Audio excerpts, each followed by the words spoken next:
Giovanni Simpson, EDL 591-02, and this is Module 2 with Module 3 and 4 quickly to follow.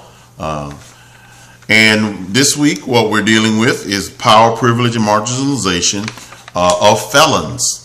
I found the readings and the event that I attended, which is a meeting with several prisons with a presenter of Mr. Enoch Hasbury, Assistant Superintendent, talking about the different attributes and things that impact, that we can impact to helping a student inmate reacclimate himself to our society.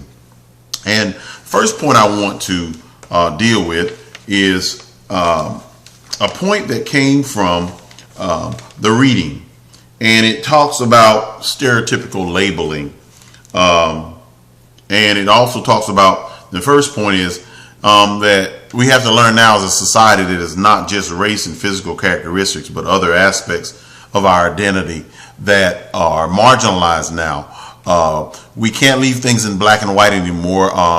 It's a disservice not only to the other races and other cultures and ethnic reasons for prejudice and discrimination, but also there are ever-growing issues, such as my group that I chose, felons and incarcerated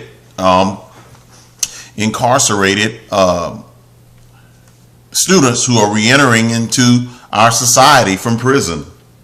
You know, laws don't, you can pass laws, but that doesn't mean that you are able to, just by passing a law, stop prejudice. And so there are several things that I got from the text that were really, really strong for me. One about the black and white. The other thing was that we have to learn how to develop a cross-cultural communication skills.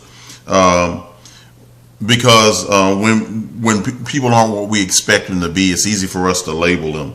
You know, they're not just like us. They don't operate like us. And our society has migrated with my group to characterizing society in just two categories. You have law-abiding citizens, and then you have convicted felons or convicts.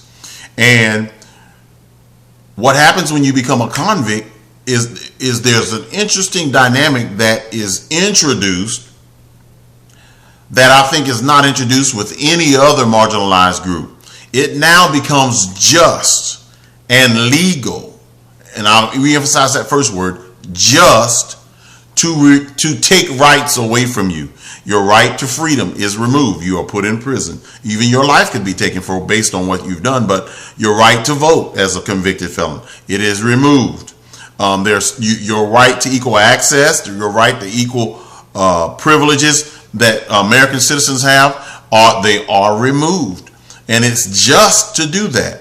Now, once the sentence is over, then as a felon trying to re-enter into our society, how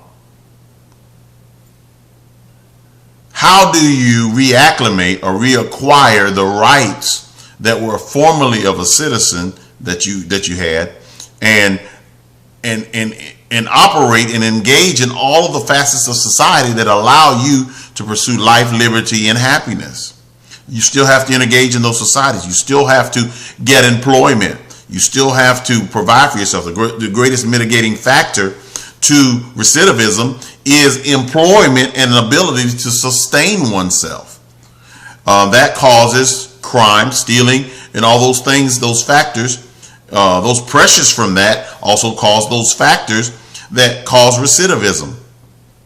Another key point that I want to bring into this entire issue is that we've got to learn how to really manage how society treats. Most people are disengaged because they don't like crime, they don't like criminals, and they disengage and they say they've gotten what they deserve. But are we going to take time to really focus on the marginalization of those re-entering society who pay their debt to society, or are we going to put that on the back burner because what they've done is they've caused their own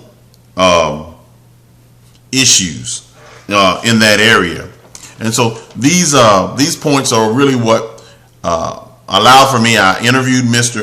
Enoch Hasbury. I went to an event that highlighted these issues, and we have to have the cross-cultural skills in order to not react based on anger, fear, and unresolved emotions. This is what I really took away from this module. Giovanni Simpson.